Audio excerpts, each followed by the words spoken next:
Alors, bonjour à tous, bienvenue dans cette vidéo.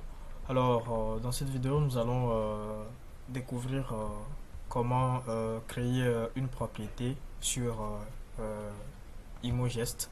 Et c'est très simple et facile.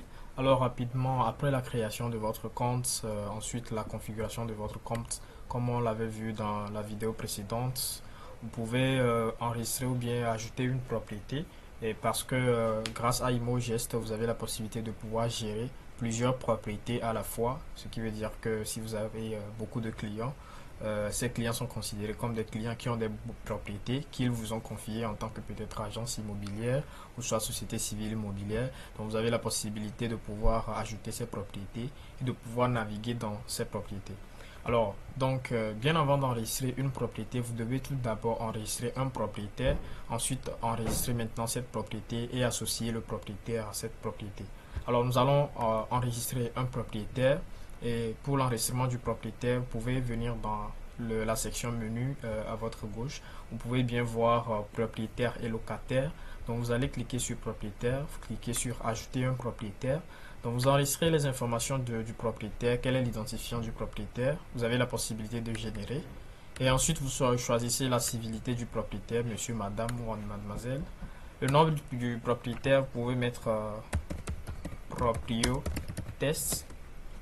Et le prénom, c'est peut-être test Bénin.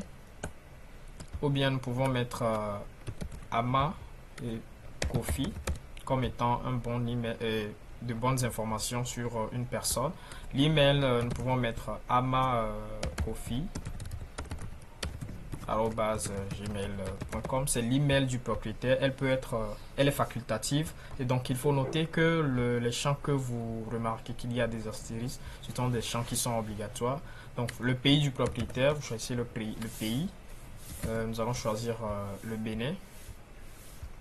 Donc le numéro de téléphone du propriétaire, vous mettez 01 90 90 90 90. Et le numéro WhatsApp du propriétaire, vous avez la possibilité de l'ajouter aussi.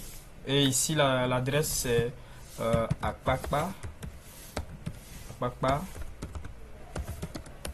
Donc, derrière l'église catholique. Donc, le statut, c'est actif. Et le commentaire, vous pouvez mettre un commentaire si vous voulez bien. Donc, une fois fini, vous pouvez cliquer sur enregistrer. Pour enregistrer ce propriétaire, vous pouvez bien voir que le bailleur, Monsieur Ama, a été enregistré avec succès.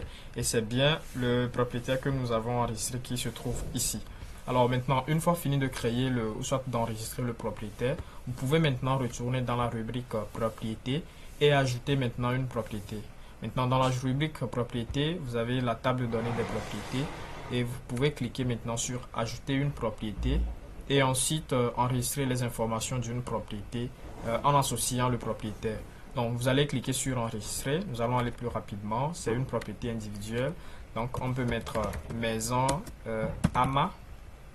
Type d'environnement, c'est résidentiel. La superficie, nous pouvons mettre mètre carré. Le pays, c'est le Bénin. Donc, nous pouvons mettre le Bénin. Donc, le Bénin là. Nous avons maintenant l'adresse plutôt. Donc, Akpakpa, comme on le mettait. Akpakpa, derrière l'église. Donc, l'année de construction, les pièces, les étages. Les autres champs ne sont pas forcément obligatoires. C'est à vous de voir si vous voulez les renseigner ou pas. Donc, ici, vous enregistrez, vous ajoutez plutôt le propriétaire. Et la valeur de la propriété, c'est peut-être 1 million. Le statut, on peut l'ajouter. S'il y a les documents associatifs à cette propriété, vous pouvez rapidement les ajouter. Et maintenant, au niveau des paramètres de facturation, est-ce que le propriétaire ou le client en question, dans quelle devise il souhaite facturer ses locataires? Donc, vous pouvez choisir le franc CFA. Et quelle est la fréquence de rappel de paiement? Donc, quelle est la fréquence que vous souhaitez que le logiciel puisse envoyer des rappels de paiement à vos locataires? Nous allons mettre chaque 5 du mois. Est-ce que vous souhaitez que le logiciel puisse envoyer des rappels de loyer par SMS? Oui. Le portail de paiement des factures? Oui. Chatbot pour les informations? Oui. Et les commentaires, on peut mettre OK et on peut cliquer sur enregistrer. Et dès que la propriété est enregistrée, vous pouvez maintenant voir que la propriété nous donne accès à d'autres fonctionnalités et nous pouvons maintenant bouger dans chaque propriété ici.